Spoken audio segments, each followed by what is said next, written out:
Hai guys, balik lagi di channel Official Jers. Hari ini kita bakal ngobrolin topik yang penting banget, yaitu utang. Tapi santai aja, kita bahasnya dengan gaya ngobrol kayak biasa. Jadi, ambil kopi atau cemilan kalian, duduk santai, dan let's talk about utang. Pertama-tama, kita harus paham dulu nih, apa sih utang itu? Utang itu simple aja guys.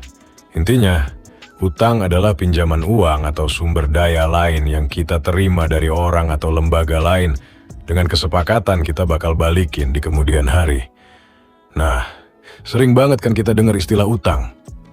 Tapi, meski kedengarannya sepele, efeknya bisa besar kalau kita nggak hati-hati. Nah, sekarang kita bahas jenis-jenis utang. Ada dua jenis utama, yaitu utang konsumtif dan utang produktif. Utang konsumtif itu utang yang kita ambil buat keperluan sehari-hari atau hal-hal yang sifatnya konsumsi. Contohnya kita minjem uang buat beli tas branded, gadget terbaru, atau liburan. Intinya, utang ini dipakai buat hal-hal yang habis dipakai, enggak menghasilkan uang tambahan. Sebaliknya, ada yang namanya utang produktif. Ini utang yang kita pakai buat hal-hal yang bisa menghasilkan uang atau menambah nilai. Misalnya, kita pinjem uang buat modal usaha, bayar kuliah, atau belajar skill baru. Dengan utang ini, kita berharap bisa dapat keuntungan lebih besar di masa depan.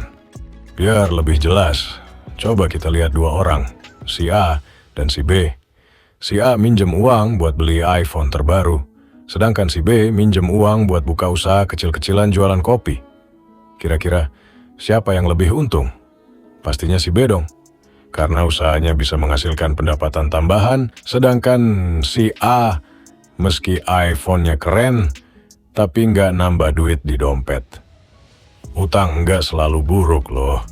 Kalau dikelola dengan baik, utang bisa membawa dampak positif. Contohnya, utang produktif yang kita pakai buat investasi pendidikan. Misalnya, kita pinjam uang buat belajar coding. Setelah lulus, kita dapat kerjaan dengan gaji tinggi. Jadi, utang itu bisa jadi investasi yang menguntungkan. Contoh lainnya, kita minjem uang buat beli mesin produksi yang bisa meningkatkan kapasitas produksi usaha kita. Dengan begitu, pendapatan usaha kita juga bisa naik. Nah, ini contoh-contoh gimana utang bisa bantu kita mencapai tujuan finansial. Tapi, kita juga harus hati-hati. Karena utang bisa jadi masalah besar kalau enggak dikelola dengan baik. Misalnya, kita pakai kartu kredit buat beli barang-barang yang enggak perlu. Tiba-tiba tagihan kartu kredit numpuk dan kita enggak bisa bayar. Itu bisa bikin stres dan akhirnya jadi masalah besar. Selain itu, ada juga resiko bunga utang yang terus meningkat. Kalau kita nggak disiplin bayar cicilan, bunga utang bisa bertambah dan membuat jumlah utang semakin besar. Jadi, penting banget buat selalu bayar cicilan tepat waktu. Ada cerita temen gue nih, dia minjem uang buat liburan ke Bali. Pas pulang, dia malah pusing karena harus bayar utangnya. Akhirnya, dia harus kerja ekstra buat nutup utang itu. Dari sini kita bisa belajar. Penting banget buat mikir 2 kali sebelum berutang, terutama untuk hal-hal yang konsumtif. Pertama, pahami kondisi keuangan. Sebelum minjem uang, pastikan kita ngerti kondisi keuangan kita sendiri. Jangan sampai utang lebih besar dari penghasilan kita. Misalnya, kalau penghasilan kita 5 juta per bulan, idealnya utang kita nggak lebih dari 1,5 juta per bulan. Sisanya buat kebutuhan hidup dan tabungan. Kedua, prioritaskan utang produktif. Kalau bisa, utanglah untuk hal-hal yang produktif. Investasi dalam pendidikan atau usaha bisa memberikan hasil yang lebih baik di masa depan.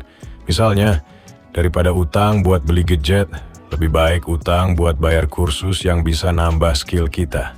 Ketiga, buat rencana pembayaran. Selalu punya rencana untuk bayar utang. Catat semua utang yang kita punya dan kapan jatuh temponya. Jangan sampai kelupaan bayar cicilan karena bisa kena denda atau bunga yang bikin utang semakin besar. Disiplin dalam membayar cicilan itu penting banget. Keempat, hindari kartu kredit berlebihan. Gunakan kartu kredit dengan bijak. Jangan tergoda untuk belanja lebih dari kemampuan bayar kita. Misalnya, kalau kita udah punya utang kartu kredit, coba fokus untuk bayar utang itu dulu sebelum nambah utang baru. Contoh, misalnya, lo punya penghasilan 5 juta per bulan. Jangan utang lebih dari 30% dari penghasilan lo. Jadi maksimal 1,5 juta per bulan.